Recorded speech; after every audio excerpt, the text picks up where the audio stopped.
I just came out from this situation that reminds me or reminded me of a situation that happened when I was very small. We were three of my mom's kids were all at home that afternoon and we were all asleep.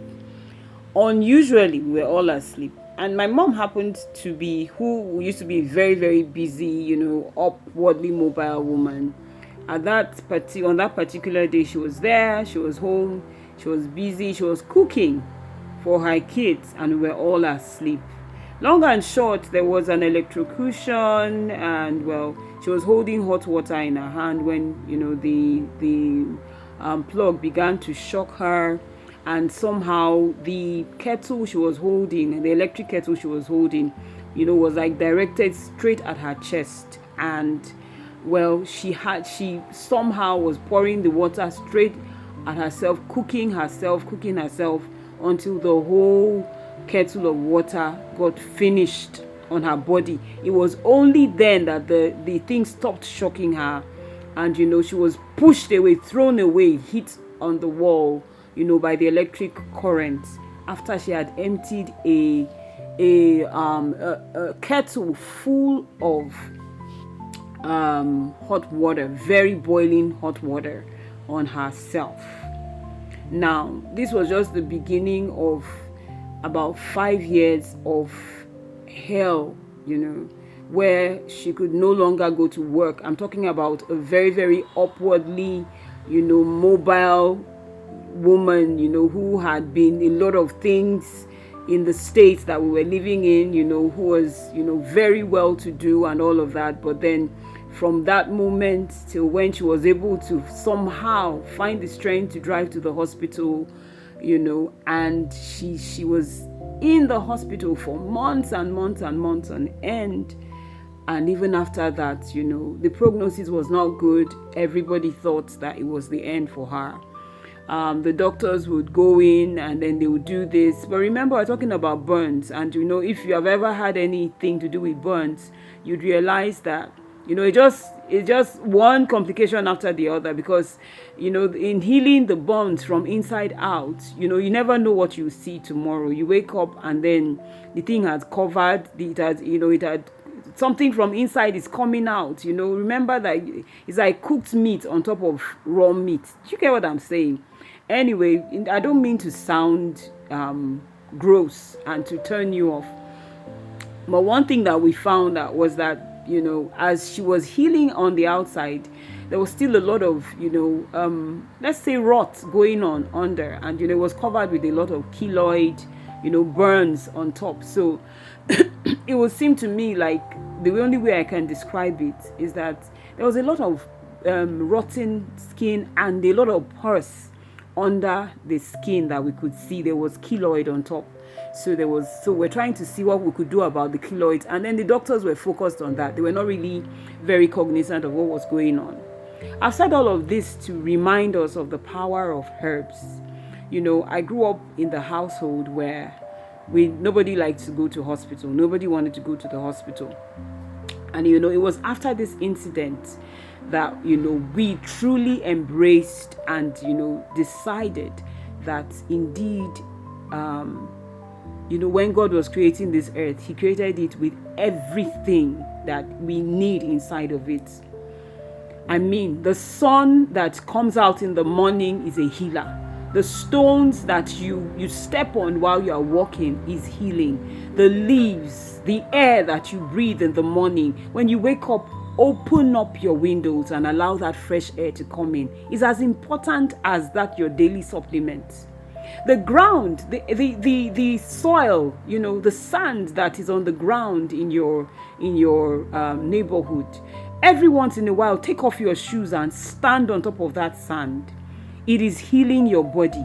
It is healing your body. I don't know whether you have seen that test. There was somebody who did a video, and if I have the opportunity, I'll do that video once again to show you how somehow the electrolysis that is going on in your body, that electrical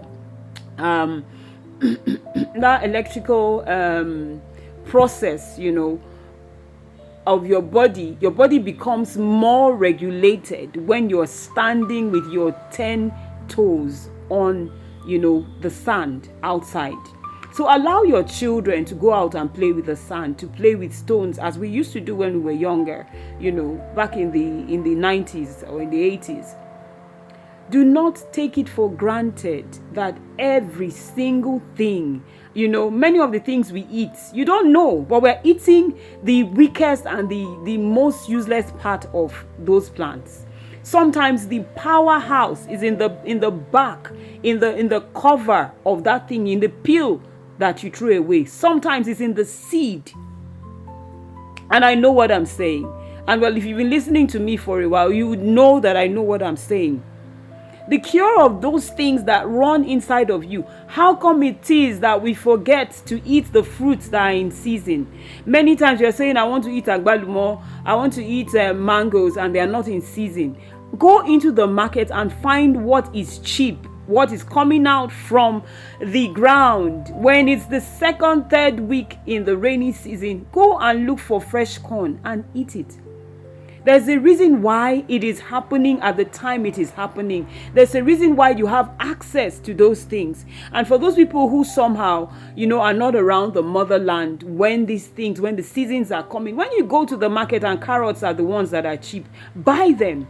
And if you're like me and you probably don't like the taste of carrots, then blend them and find a way to ingest them, because these are the cures to the natural things that could go wrong in your body.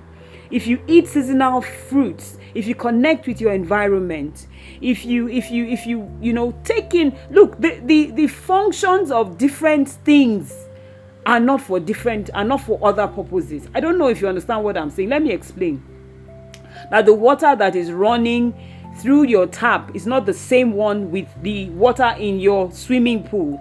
The water in your swimming pool does not perform the same functions as the water in your bottled, in your bottle that you have for lunch or dinner.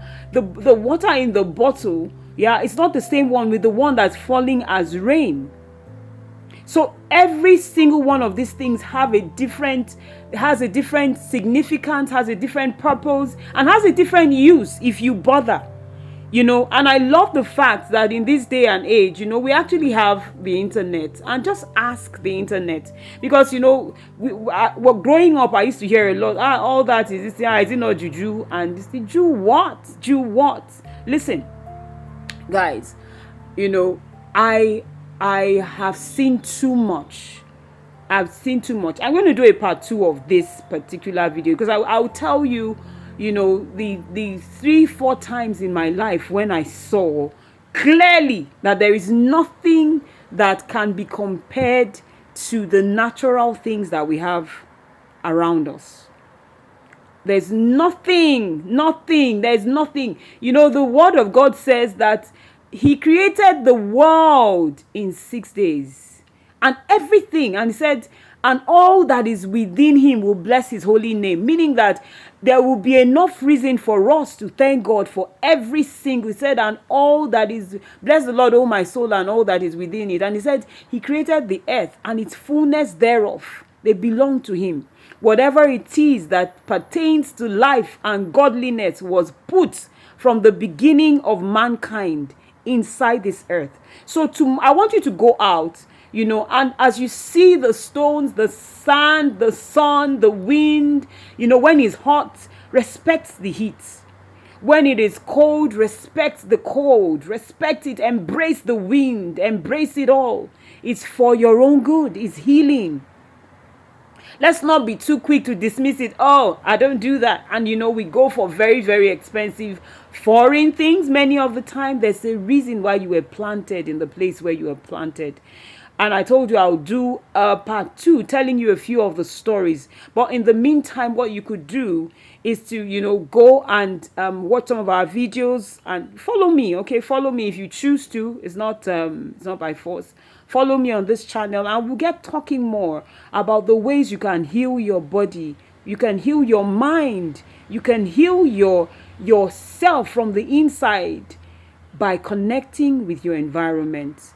All right, until I see you again, I am that your favorite journalist. I'm a filmmaker, and I'm a lover of nature. God bless you until I see you again. Bye.